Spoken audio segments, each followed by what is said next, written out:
Le trampoline compte de plus en plus d'adeptes, surtout chez les jeunes. Et maintenant, Québec compte un centre de trampoline.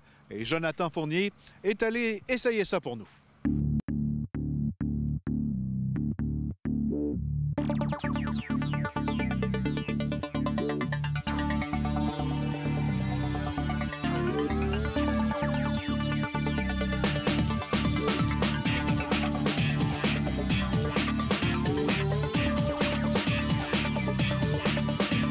En fait, c'est un centre ouvert de trampolines, donc des trampolines sur presque 30 000 pieds carrés, raccordées une à l'autre, sur lesquelles on peut se promener. C'est vraiment un centre récréatif pour tout le monde, donc de 2 ans à 90 ans. C'est vraiment, tout le monde peut venir sauter chez nous pour autant faire du fitness, s'entraîner que s'amuser.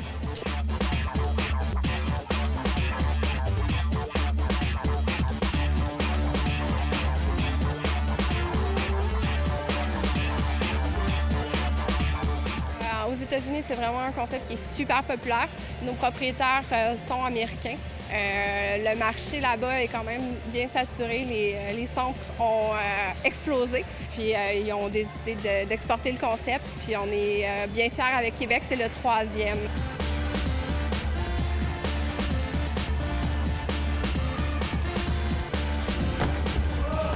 C'est à l'heure. On a des tarifs la semaine, des tarifs la fin de semaine. Les vendredis, samedis, dimanche matin de 9h à 10h, c'est réservé aux 6 ans et moins. Donc, on a vraiment un temps spécial pour eux.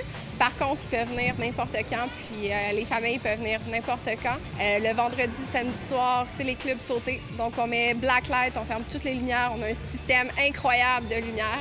On est en train de monter un cours de high fitness, comme il y a déjà dans les centres à Montréal. Donc, c'est vraiment un cours plus de mise en forme, danse, aérobie sur trampoline. Ici, on a vraiment la Kids Zone, la zone réservée exclusivement aux enfants. Puis, tout ici, jusqu'à l'autre filet, vous avez le main court, la cour principale de jeu, qui est vraiment des trampolines interconnectées sur lesquelles on peut s'amuser autant que vous voulez. C'est toute la même toile, donc c'est sûr que c'est pas des trampolines de performance.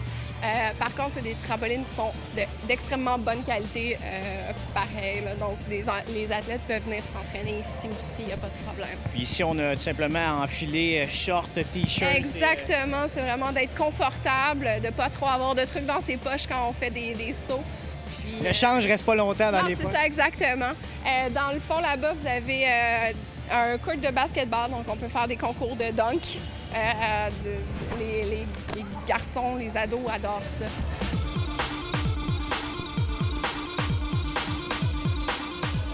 On les appelle les foam pits, mais donc les cubes de mousse aussi, où les gens peuvent partir des box, puis sauter sur les trampolines, faire des mouvements, pratiquer leurs mouvements, leurs flips, leur back et tout ça. On a aussi beaucoup de gens qui viennent des écoles de cirque, des gymnastes, des skieurs acrobatiques. Donc, c'est vraiment pour tout le monde, mais aussi pour autant les jeunes, les familles.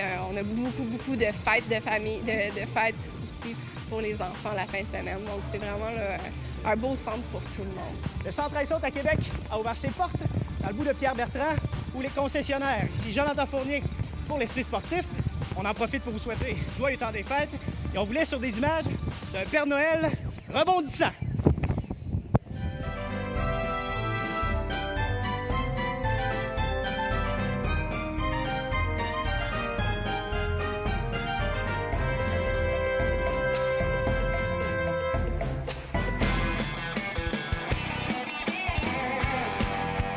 La 11e édition du Pentathlon des Neiges se déroulera du 31 janvier au 1er mars 2015. L'événement, qui compte 4 week-ends d'activité, se déroulera toujours sur les plaines d'Abraham, mais sera maintenant situé tout près du Musée des Beaux-Arts du Québec. Bien, premier week-end, championnat du monde de raquettes, qui est en démonstration aux Jeux mondiaux des maîtres. Ensuite, on suit en conclusion des Jeux mondiaux des maîtres avec le Québec ITU triathlon d'hiver. Ensuite, on prend une petite pause pour une semaine et on revient avec les 2 gros week-ends de triathlon. Amoureux du plein air en hiver, le comédien Patrick Yvon agira comme porte-parole du pentathlon. C'est pas élitiste du tout comme événement. c'est là pour faire sortir les gens, les faire bouger, les faire apprécier l'hiver. Il y a des athlètes, il y a différents parcours à faire au public. Alors, on peut s'inscrire plus athlète, plus athlétique, on peut y aller en famille. Voilà, de l'anneau de glace Gaétan Boucher, c'était l'Esprit sportif pour aujourd'hui. Je vous rappelle que vous pouvez revoir toutes nos émissions sur le site Facebook L'Esprit sportif. Bye-bye, à demain.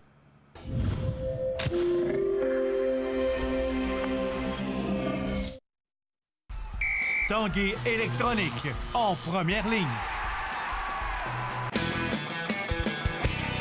On parle de capitale au stade municipal. Pour les fans du junior, on parle des remparts. On manque pas une victoire du rouge et or. À l'Esprit sportif, on aime le sport. Bon mardi, bienvenue à l'Esprit sportif. Derrière moi, Laurent Dubreuil. 4 podiums en 5 Coupes du Monde. Quel début de saison! On lui parle un peu plus tard, mais d'abord parlons de boxe. Conférence de presse officielle du gala de boxe qui aura lieu vendredi au Colisée Pepsi. Le reportage de Stéphane Turcot. Stevenson et Chukowski ont fixé les caméras. Regardez ici Yvon Michel derrière demander aux deux un face-à-face. Chukowski regarde plutôt au sol en perdant pied. Stevenson, lui, enlève sa casquette pour mieux voir le Russe. Et à peine quelques secondes plus tard, les deux abandonnent le regard. Vraiment aucune animosité entre les deux hommes en point de presse. Ouais, c'est sûr et certain, mais comme que je te dis, la conférence il était tranquille, mais dans le ring, il y aura plus d'action, c'est sûr et certain. D'ailleurs, les intentions de Stevenson sont claires pour la 4e défense de son titre vendredi. Effectivement, je vise un KO. Moi, quand je monte sur le ring, je veux que ça finisse par un knockout. Lui, il n'y a rien à perdre de venir ici. Puis en plus, il se bat en championnat du monde. Lui, c'est une opportunité, c'est une chance d'une vie. La chance d'une vie que le Russe Chukowski ne veut surtout pas rater lorsqu'on pose la question à une interprète. Donc, dans sa tête, il gagne de quelle façon vendredi soir? Говорит, ну в твоей голове ты каким фасоном хочешь выиграть в пятницу? Естественно, я всегда люблю выиграть нокаутом, все это любят. Il veut gagner par knockout dans sa tête. Si Adonis Stevenson voue un grand respect pour son adversaire russe Chukowski, il ne peut s'empêcher de penser déjà à son prochain combat en 2015. Il sera un observateur de premier plan de la future confrontation entre Jean-Pascal et Sergei Kovalev. Et pour Adonis Stevenson, il souhaiterait davantage affronter un autre Russe que son compatriote québécois. Moi, je suis l'homme qui peut battre Kovalev. Et puis, 2015, c'est sûr et certain qu'il devra avoir un affrontement avec Kovalev. S'il doit affronter Jean-Pascal, Stevenson le fera. Mais pour l'instant, il ne croit pas à un combat local pour sa carrière. Ce combat local, comme Bouté puis Pascal, ça s'est fait à Montréal. Mais au niveau mondial, ça s'est pas vendu bien. Le monde n'était pas tellement intéressé à ça. Alors, c'est sûr qu'avec des titres en jeu, pour unifier les titres, c'est plus intéressant. N'empêche que vendredi, pour un adversaire soi-disant international, il y a à peine 5000 billets de vendus. Stéphane Turcot, TVA Sport, à Québec. En patinage de vitesse longue piste, Laurent Dubreuil a connu un début de saison époustouflant. 4 podiums en 5 Coupes du Monde. Nous l'avons rencontré aujourd'hui.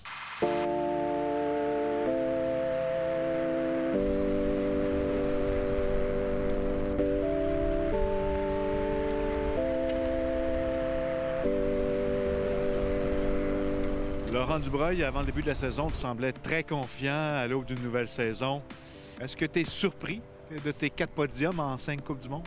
Un peu surpris, oui. Je me surprends rarement, mais là, c'était une des fois où je me suis surpris positivement. J'espérais vraiment gagner une médaille à ces Coupes du Monde-là, mais en gagner 4 en ligne, comme ça, 4 sur 8 courses, donc 50% du temps sur le podium, je pensais jamais que ça arriverait. Puis oui, agréablement surpris de ma performance. Elle est où la différence en ce début de saison? Je dirais pas que c'est la différence, c'est les différences. Il y a beaucoup de... J'ai changé énormément de choses par rapport à l'an passé. L'entraînement, les lames, les patins, la technique, mentalement, tout est différent. C'est sûr, je me ressemble quand même comme patineur, puis c'est le même nom et le même visage, mais il y a quand même beaucoup de différences. Puis ça part définitivement de la déception de l'an dernier. Puis ça m'a forcé à changer beaucoup de choses pour m'améliorer. Puis c'est ça la différence, c'est que j'ai décidé de changer. J'ai décidé de changer la façon que je m'entraînais, je procédais, que je pensais, puis ça apportait ses résultats.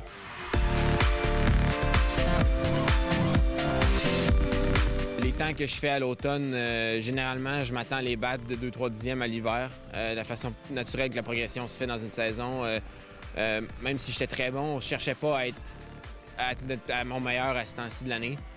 Donc, d'après moi, je suis capable de faire mieux que ces résultats-là, même si c'était déjà très bon.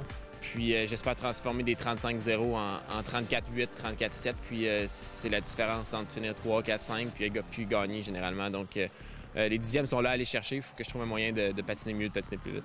Celui que tu vises en première place, c'est ce fameux patineur russe là, qui est un petit peu plus fort que tout le monde. On ne sait pas pourquoi. On ne sait pas pourquoi, mais en tout cas, il faut s'en tenir aux faits. On sait qu'il a déjà testé positif. Puis c'est un peu frustrant. Il nous met vraiment à Reims en ce moment. C'est même pas serré. J'ai été pairé avec. J'étais son concurrent direct dans la dernière paire, les 2 dernières courses. Puis il m'a battu par une demi-seconde. Puis c'est pas parce que j'ai été mauvais. Donc. Mais il faut quand même trouver un moyen d'aller le chercher. Puis c'est ça l'objectif pour la deuxième moitié de saison. C'est sûr, c'est le seul patineur qui me reste à battre en avant. T'assurer d'être là, évidemment, en deuxième moitié de saison, 500 mètres. Ça ressemble à quoi comme deuxième partie de saison? Deuxième partie de saison, il y a beaucoup plus de... Il n'y a pas autant de Coupes du Monde. Il y a les championnats du monde, par contre. Il reste juste 2 Coupes du monde, donc il reste 400-500 mètres. La dernière Coupe du monde compte pour 1,5 les points. Il faut 150 %. Donc, est plus importante, mais c'est vraiment axé sur les championnats du monde par distance qui sont en février, puis championnats du monde sprint en février aussi, 2 semaines plus tard. C'est vraiment ça les objectifs.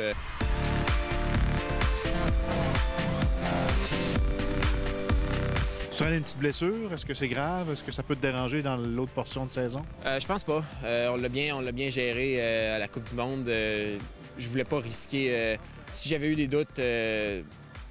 Sur mes 500 mètres, sur est-ce que ça va m'empirer, est-ce que ça va prolonger la durée de la blessure, j'aurais probablement pas patiné la semaine passée à la Coupe du monde. Mais quand j'ai pris la décision de patiner, c'est parce que je pensais qu'il n'y aurait pas de problème. Je pensais que je ne l'aggraverais pas, puis je ne l'ai pas aggravé. Donc c'était des bonnes nouvelles. C'est bonne deuxième moitié de saison, Laurent. Merci beaucoup, ça fait plaisir. Après la pause, Jonathan Fournier nous présente le nouveau centre de trampoline à Québec. On revient dans 3 minutes 30.